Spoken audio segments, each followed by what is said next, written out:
Kuu aega on lätlastel olnud võimalus osta toidupoest soodsama käibemaksumääraga leiba, piima, mune ning linnuliha, sest seal kehtib 21% asemel 12% käibemaksumäär.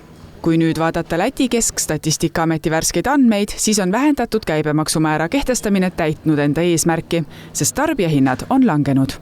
Hea meel on tõdeda, et läbikandvusprotsent siiski jõudis hindadesse, et selle käibemaksu langetuse protsent siis ja hinnad tõepoolest on odavamad. Meie valitsus on pikalt rääkinud ju sellest, et kellegi karvane käsi läheb sinna vahele ja paneb selle kogu oma tasku. Et nii see ei ole ja äärmiselt tore meel. Muigama paneb, sest see on puhas propagandaüritus tõsta või langetada 4 toidukaubal aastaks käibemaksu määra ja siis 6 aja pärast raporteerida, teha pressikonverentsis, mida valitsus tegi, et näed, hinnad langesid. No see on täiesti jabur, sest et kaupmeestel ei takista mitte miski, siis teiste hindadega seda kompenseerida, see oli suur kokkulepe neil. Jana on Eestis üks neist eesvedajatest, kes võitleb selle eest, et ka siin teatud toiduainetele käibemaksu alandataks. Alles eelmisel aastal viis ta Riigikokku kõigi aegade enim allkirju kogunud rahvaalgatuse. See aga visati seal justkui prügikasti, sest Riigikogu saali aruteludeni see ei jõudnudki. See ei ole jätkusuutlik, aga peale selle kehtivad ikkagi kõik need samad reeglid, mis toidu käibemaksu vähendamisel on. Ta on kohutavalt kallis, tema mõju on väikehindadele kui üldse ja ajutine. Nii et igal juhul kõik see aastane mäng kokkuleppel, et parteid ikkagi oma asja ära teeksid ja valijal oma lubatsed ära selle asja, et see käib küll riigi arvel, neil mingit võimalust riigi eelarves selliseid kingitusi teha ei ole. Ja ometigi näitab statistika, et hinnad on langenud. Võrreldes Läti juuni ja juulikuu hindasid on erinevused järgmised.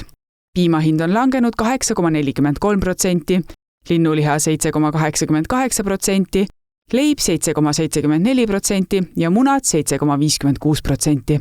Ei ole seal näha midagi. Sellised väiksed jõnksud, kõikumised, kusjuures need kaubad ka, nende hinnad on väga erinevad. Munade puhul vaadake poodi. Tegelikult kaks korda kindlalt on erinevad hinnad ja nad nüüd mängivad, et nad vähendasid seda käibemaksu, millel oleks siis nagu mingi 7% lõpphinnale tulemus. Et see ei ole tõsiselt võetav.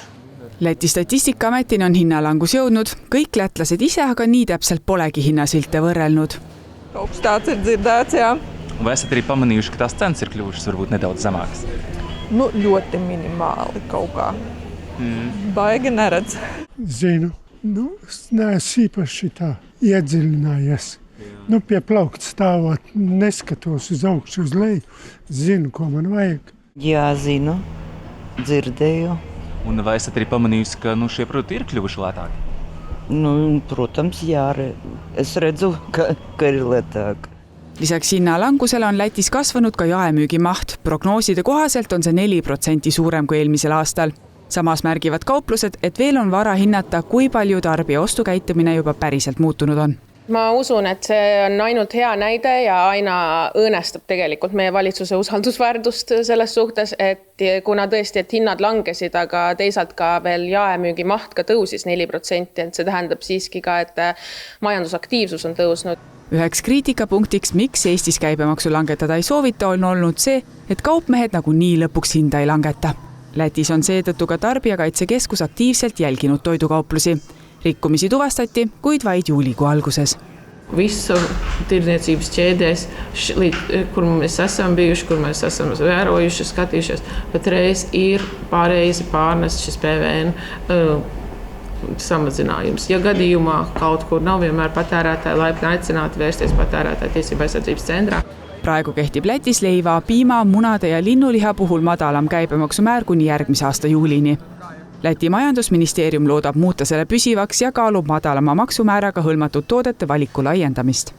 Eesti valitsus eesotsas rahandusminister Jürgen Ligiga ei plaani käibemaksumuudatusi lähiajal ellu viia. See tähendab, et teie nüüd sellesse hinnalangusesse ja positiivsesse mõjusse ei usu ja plaani? See ei ole usu küsimus. See on analüüsi terve mõistuse küsimus. On selge, et siin taga on poliitilised põhjused, mitte majanduslikud, mitte sotsiaalsed, mitte eelarvelised. ma arvan, et valitsusel tuleb vaadata peeglisse ja tuleb midagi öelda, et mis siis takistab neil siiski seda tegemast, sest ma kardan, et kui toit siiski muutub inimestele, on juba muutunud luksuskaubaks, siis riik on tegelikult oma kodanike alt vedanud. Ma arvan, et uus valitsus tuleb juba 8 kuu pärast, et eestlane on ju väga kannatlik rahvas, seda on ajalugu näidanud, et jõuame selle 8 kuud ära oodata küll.